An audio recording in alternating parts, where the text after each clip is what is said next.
Hello, I'm Kevin Hayes, the Storyman. Welcome to the Nightly Bedtime Story Podcast, where you can hear a bedtime story every night. Tonight's bedtime story is WillieMouse, written by Alta Tabor. I hope you like it. WillieMouse, written by Alta Tabor. WillieMouse had often heard his ma and pa say that the moon was made of green cheese, and one evening he thought he would see if he could find it. He packed up a piece of cheese and a crust of bread, and, taking his lantern, set out on his travels. He had not gone far when he met his friend, Mr. Woodmouse, who asked him where he was going. "Oh," said Willie, "I'm going to find the moon. It's made of green cheese, you know." "I don't believe it's made of green cheese at all," said Mr. Woodmouse. But Willie wouldn't listen to him, and went on his way. Coming round by Clover Green, whom should he meet but Miss Jenny Wren, looking very festive in her yellow bonnet. "Where are you off to?" she asked. "I'm on my way to find the moon." "The moon?" cried Miss Wren. "You'll never reach it. I flew ever so high one evening and didn't seem to get any nearer." "Well," said Willie, "why shouldn't it be made of green cheese if you can't reach it?" And on he went.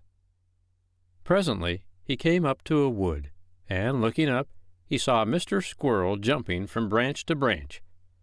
"Good afternoon," he said. "You do seem high up.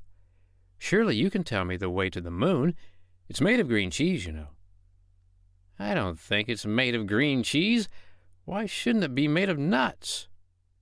"How ignorant everybody is," said WillieMouse to himself. So on he went once more until he came to a little hole in the ground, and, being very curious, he peeped inside. There sat Mrs. Mole, who came out when she saw him. "Do you live down there?" asked Willie politely. "Yes," replied Mrs. Mole. "Then I'm afraid you can't tell me how to get to the moon. It's made of green cheese, you know. Ma says so." "Nonsense, my child. Don't waste your time looking for the moon. Keep your eyes open for worms." Willie said good-bye to Mrs. Mole. Then he sat down and opened his parcel, because it was getting late, and he thought he had better have some dinner. "I may not reach the moon yet awhile," he thought, "so I had better save a little piece of cheese for supper." After dinner he fell asleep, and on waking he found that it was quite dark. He looked up, and there was the moon, right high up in the sky. "Oh, Mr. Moon," he cried, "you do seem a long way away. I think it would be much easier for you to come down here than for me to get up there." But Mr. Moon stayed where he was. Looking up, WillieMouse saw two big eyes gleaming in the dark.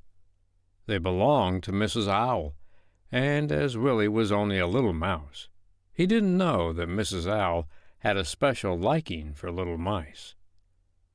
"Please, Mrs. Owl," said he, "how can I get to the moon?" Down flew Mrs. Owl. "This is the way to the moon," she said, and she caught him up in her beak and carried him back to the owl house where she lived. When WillieMouse saw all the owlets with their beaks gaping open, he began to be frightened, for he feared that Mrs. Owl was going to eat him all up.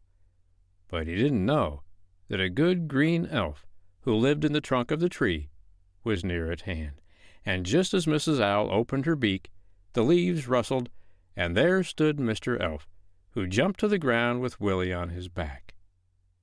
When the good green elf had shown him the way home, he thought he would ask him if the moon were really made of green cheese. But all of a sudden Mr. Elf disappeared, and WillieMouse still thinks that one day he will find the moon and have enough cheese to last him all his life. But he will wait until he is a little older and bigger before he tries to jump to the moon, and perhaps by that time he may be wiser too. The end. I hope you liked tonight's bedtime story, WillieMouse, written by Alta Tabor. Well, Willie believed that the moon was made out of green cheese, and he might still make it there one day and find out whether it is or not. I don't know. I do know this: I don't believe that owl was going to take him to the moon at all. Got to be careful on the way to the moon. I'm Kevin Hayes, the Storyman. I'll be back tomorrow night to read you another bedtime story. But for tonight, good night.